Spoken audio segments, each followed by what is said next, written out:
আন্দোলন, সংঘাত, সহিংসতা এবং কারফিউর মধ্যে দেশের পরিবহন খাতের নাজুক অবস্থা। শুধুমাত্র চট্টগ্রামে বাস মালিকদের গড়ে প্রতিদিনের লোকসান কোটি টাকার উপর। অনেক মালিক ব্যাংকের কিস্তি পরিশোধে নিয়ে পড়েছেন মহা দুশ্চিন্তায়। গাড়ির চাকা বন্ধ থাকাকালীন কঠিন সময় গেছে শ্রমিকদেরও।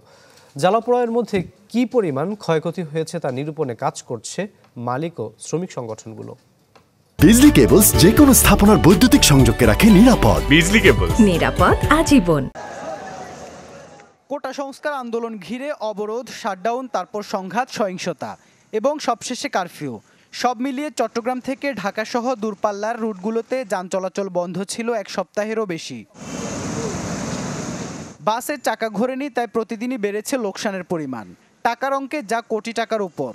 একইভাবে বন্ধ ছিল পণ্য পরিবহনে নিয়োজিত 10,000-এর বেশি গাড়ি। ফলে 48টি শ্রমিক সংগঠনের সব সদস্যই পার করেছে অলস সময়। লোকসান তো আসলে কর্তৃপক্ষের অনেকটা লোকসান হয়েছে। এটা শুধু পরিবহনে না, সব ক্ষেত্রেই লোকসান হয়েছে। যাত্রীদেরও লোকসান হয়েছে, যাত্রীরাও নির্ধারিত সময়ে অফিসে যাতায়াত করতে পারে নাই। অলরেডি আমার 2টা গাড়ি চালাই দিছে CDM ট্রাভেলসের। এটা ঢাকা মোচাক মার্কেট বলে ওটাকে, কাশপুর ব্রিজের পরে। যান বাজি রেখে আমাদের ড্রাইভার সহযোগী তারা গাড়ি চালানোর চেষ্টা করছি আমরা, কিন্তু তারপর আমরা দেখছি অনেক গাড়ি ক্ষতিগ্রস্ত হয়েছি। জানি না এই ব্যাপারে সরকার কতটুকু আমাদেরকে সাহায্য, সহযোগিতা, সহযোগিতা করবেন। আমাদের শ্রমিকরা, মালিকরা একদিন কর্ম করতে না পারলে ওনাদের বউ পোড়া নিয়ে, পরিজন নিয়ে, পরিবেশ নিয়ে অনেক কষ্টে পড়ে যায়। কারণ শ্রমিকেরা এমন একটা জিনিস, কর্ম করলে খেতে পারে। এখন ক্ষতি নিরূপণ করছেন মালিকরা। তারা বলছেন 2013-14 সালের ক্ষতি এখনও পুষিয়ে উঠতে পারেনি অনেকে।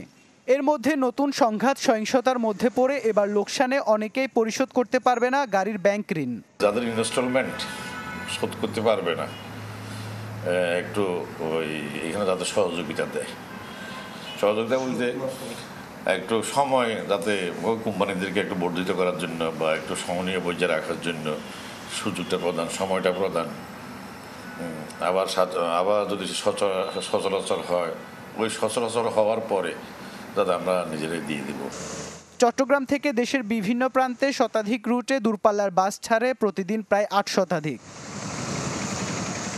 ইবেন মীর, চ্যানেল 24, চট্টগ্রাম।